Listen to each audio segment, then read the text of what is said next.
Good day, ladies and gentlemen. So, welcome to our first episode, and the series name is Health is Wealth. So, we're going to do 3 episodes on this season one, and this is Watson Michael, your host. And I would like to welcome Dr. Robert Adams, also known as Dr. Bob, once again, who has done multiple shows with us, right? So, for those who don't know, Dr. Bob is a retired Navy SEAL commander, a retired Delta Force colonel, and an international best-selling author. Currently, with over 20 countries, his books have been sold, and those three are international bestsellers, right? And if you don't know, there is an interesting part about him. He became a doctor of medicine at the age of 40, right? So many people give up on life, but he never gave up, right? So he belongs into those special elite people like David Goggins and on I can go, right? So Dr. Bob, how are you doing today? Doing very well. Thank you very much for asking. It's good to be back with you. An honor, Dr. Bob. So today we'll discuss about the importance of exercises on our first episode. So we find many people these days glued onto their phones and social media, but they do not have time to exercise. That's the excuse they give us. And why is exercising so important? So it's fascinating, if you don't put exercise and physical activity into your life, nothing but bad things will happen. And I'll circle back on that at the end of this thing, but our muscles will actually get smaller and atrophy if you don't use them. And that's your walking muscles, your chewing muscles, the lifting, pushing, pulling muscles. They are much more prone to injury if you don't use them. That's probably the most important part. And guess what? Yeah. The most important muscle in the body from a doctor's standpoint is your heart. And your heart needs exercise. And so just walking up and down stairs is a form of exercise. Walking around the block is. If you don't exercise your heart, it grows a layer of fat around it.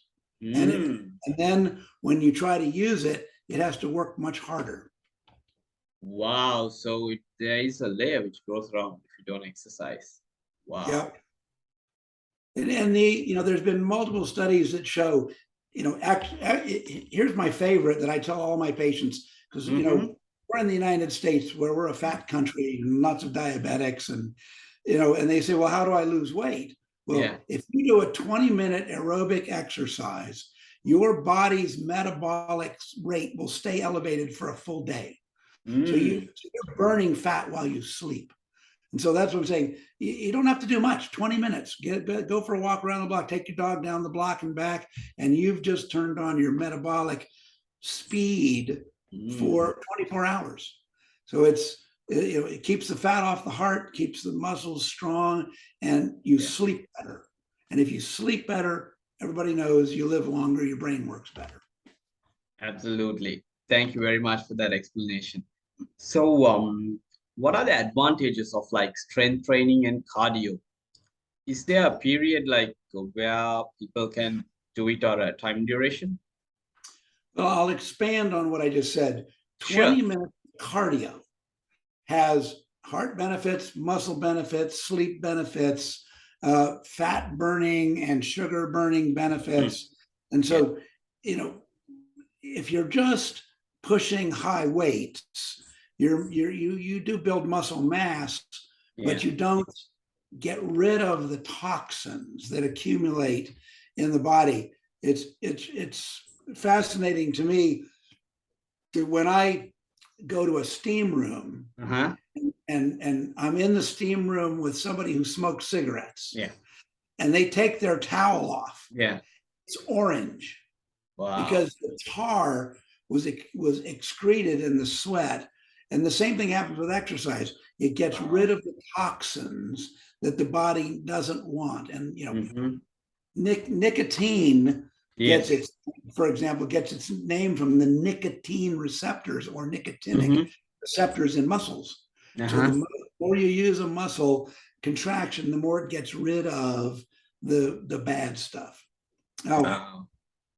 when you're talking about strength training, strength training is pretty important for the simple fact that I see a lot of mommies that come in with muscle strains and pulls, elbows, shoulders, just from lifting their babies. Yeah. And your baby keeps getting bigger and heavier as it grows older. And if you're not keeping those muscles that you're lifting that baby with strong, you set yourself up for elbow tendon injuries, wrist and finger tendon injuries, shoulder injuries, Wow. back injuries. Very, very, very common.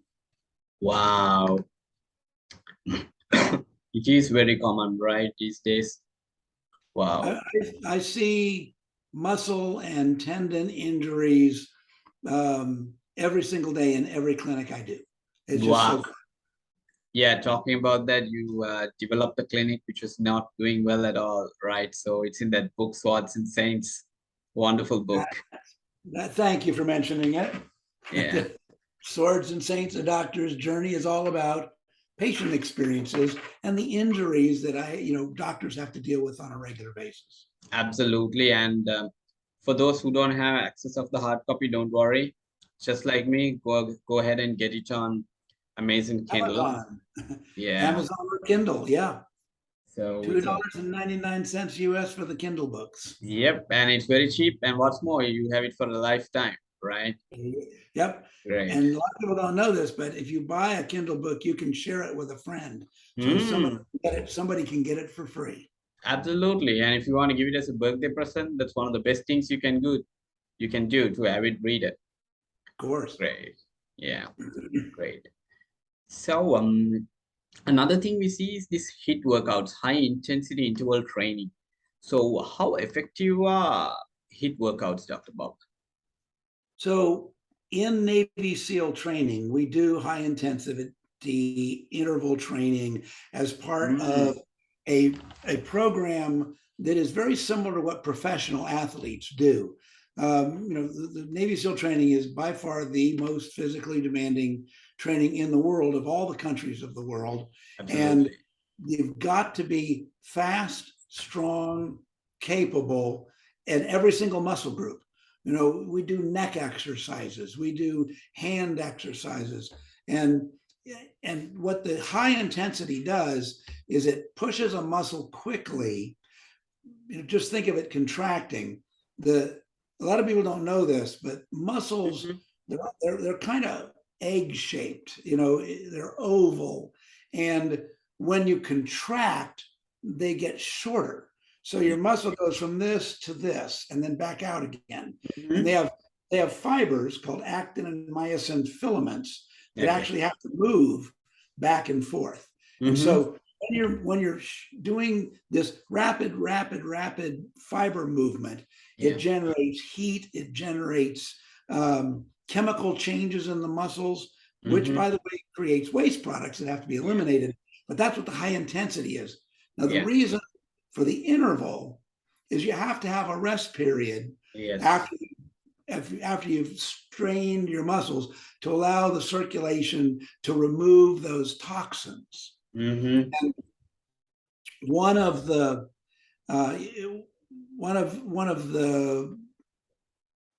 ways that I experienced the benefits of high intensity training was in running. When I was preparing for triathlons, I learned from my college experience. I went to the Naval Academy, and at the Naval Academy, in order to get an A+ on my physical test, I had to run 1 mile in 5 minutes and 15 seconds. And that's fast if you're not a runner. And so I talked to a coach who said, look, do this. Our track is a 1/4 mile track. To run a mile, you've got to run it 4 times. He goes, start running a 1/2 of a lap and walk 1/2 a lap. So 1/8 of a mile, but run that 1/8 of a mile as fast as you possibly can, and then walk. And after you've done that a while, and that 1/8 of a mile is as fast as you can get it, then do a whole lap, do a 1/4 mile, but always walk a 1/4 mile after. And what's happening is you're training your brain to endure the pain. All right. because it's pain that stops you from pushing that last piece of weight or running a little bit faster. Your muscles hurt if you push them too far. Those filaments are screaming at you.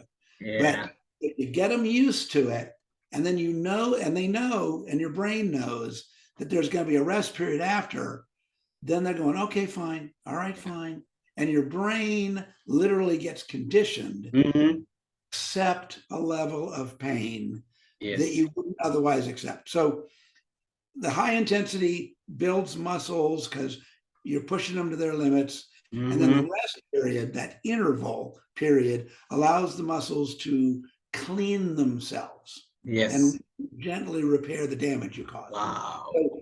But it's really not for everybody. I don't want my elderly patients doing high intensity interval training. Mm-hmm. That is for athletes that want to get better or faster with activity, and very, very useful for the young people of the world, not children, by the way, either, because children until age 18, you know, our bones are not fused. They're not solid. They're still got a growth plate in there, and you can slip those growth plates.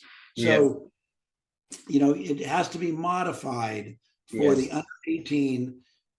It's great, you know, probably from 18 to 40. After that, be careful.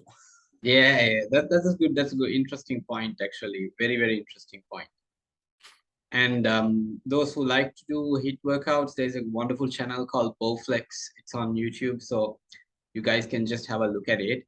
But the best part is when you mentioned about when you were doing the Navy SEAL training, right? Some very interesting stories. 6 days impossible. So those who haven't read it, just go ahead and read it. There is a wonderful instructor, but I'm not going to mention his name. You can read about him in the book, right? So it made me laugh, right? It just made me laugh. Okay. So there's some famous people in that book, including the Medal of Honor winner that you're referring to. It's a very good story. Very good story. And Dr. Bob became a sugar cookie thanks to that instructor. So right. Yep. Great. So another important thing is Dr. Bob, we don't see many people doing that. Why should we stretch? That is a great question. And the answer is maybe we don't. And the reason I say that is I trained with a sports medicine expert who discovered and began researching injuries related to stretching. You know, there are fewer injuries, more injuries. And what he discovered is it's actually dangerous to start a workout cold by stretching. He said you should be warm before you stretch. So stretching is still useful and it's still very helpful for injury prevention. But when I was doing my triathlon training, what I would do is I would do a very light stretch just so I know that there's nothing that's stuck together. You know, you can do this and go, oh, something's wrong there. But if you check yourself and everything's pain-free, then go ahead and start your workout. And for me, I would run. And, you know, a mile into the run, I would stop and I would do some push-ups, and then I would do some stretches because now I'm warm. And you do gentle stretches and your muscles are happier to exercise when they're warm. And then I would run again. And then I would stop and push-ups and stretch. And then the most important thing that this medicine doctor taught me is if you're going to get a benefit from stretching, first of all, it should be done after the exercise, nice and warm. And second of all, it should be done regularly. You know, ideally 3 times a week, maybe even every day, if that's how often you're exercising. But stretch afterwards. It's fascinating to me how many people will rupture their Achilles tendon on the back of their heels because they've never stretched it, and you do a sudden step up that you weren't expecting, and it'll tear. And that's a major surgery that's coming up for you, and It's true if somebody, picks up a baseball and he's warm and he tries to throw it as fast as he can, you can tear tendons in your elbow, you hurt things in your shoulder. So, stretching, it's useful. It's not as heavily pushed up front in any sport as it used to be, because cold stretching is bad, warm stretching is good. Very insightful tips. So and it's always recommended, right? Like before we do a heavy workout, that we do a bit of stretching. So no, I wouldn't do it first. That's kind of my point. If you're going to do a heavy workout, a light, just testing to see that everything's okay, then work your way into the workout. And then when you're warm, you can stop and stretch, or you can wait till the end of the exercise and do your stretching then. Because there are certain sports where you must be very flexible. Gymnastics, you must be incredibly flexible, and there stretching is very, very important. But for the baseball player, football player, cricket player, not so much. The runners, not so much. It's be kind, be flexible, so that quick movements don't cause a separation injury.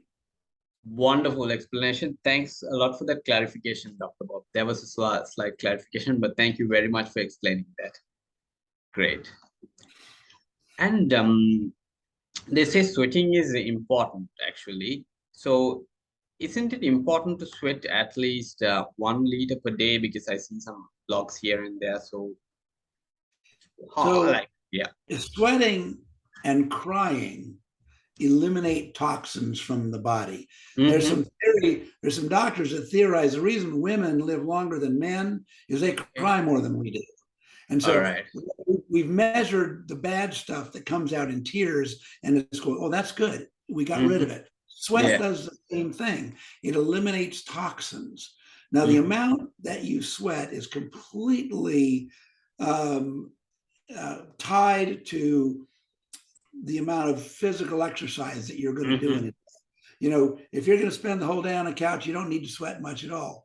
You're sweating right now. I'm sweating right now. We don't see it, but fluid is leaving our body, which is why during the day you have to, drink water to replace what natural processes eliminate. Yes. And I'll tell you, interesting, when I was in Iraq, in 130-degree temperatures, I never saw a drop of sweat, not once, nothing. Wow. It was zero humidity, and it just evaporated as soon as it hit the air. But I would look at my clothing and I would see stripes of white salt on my clothing because it was filtering out the salt that was coming out in my sweat, but it was invisible. It was invisible. And so if we're in a high sweat environment, then you need to know that you're sweating, whether you see it or not. You need to replace that fluid. And if you're in a high sweat environment, like the deserts, Mojave here in the United States or Iraq over there, you better be doing both water and electrolyte replacements because you're losing all that salt that I saw in my clothing. And here's something else. Here's something else interesting. Don't do high water replacement with bottled water. The reason for that is bottled water has minerals added to it to make it taste better. And after about a month in Iraq, my soldiers all started coming in with kidney stones. And that's because we were drinking gallons and gallons and gallons of bottled water. And the calcium was building up. And boom, I had to down pilots. And the general goes, Doc, you got to do something here. I said, well, you got to stop feeding our boys bottled water. And we switched to filtered water that we pulled out of a local lake, and kidney stones all went away. So people think bottled water is better than your tap water or the filtered water in your refrigerator. Not necessarily. Oh, by the way. Yeah, I mean, that's very interesting. I didn't know about that actually, right? So no, I've seen it very, very commonly. And bottled water contains this plastic contamination as well, right? Pieces like Micro. It's not contamination. It's deliberately added by the bottled water manufacturers to make it taste better. It's got calcium and magnesium and other minerals that they put in it, and it makes it taste better. And so you buy my bottled water instead of his bottled water. But if you drink too much of it, because you're in a high sweat environment, it will cause kidney stones. Wow. Super interesting. Super interesting. Great. And so we're almost at the end of our time. So what's your final question for me? Yes. So your the final one is, Dr. Bob, message to all the Dr. Robert Adams fans all over the world. All right. So my final exercise advice is exercise your mind, read books, and exercise your muscles both. Because if you don't exercise your mind and you don't exercise your muscles, plan on dying early and being in the care of somebody else. Well, there you go. So please keep time for exercise. If you don't have time for exercise, please keep time for illness. Right? Absolutely. So thank you once again, Dr. Bob, for taking time and doing this podcast with us. And we'll see you all on our next episode, why nutrients are important. So always a delight. Thank you. Take care, everybody. And until next time.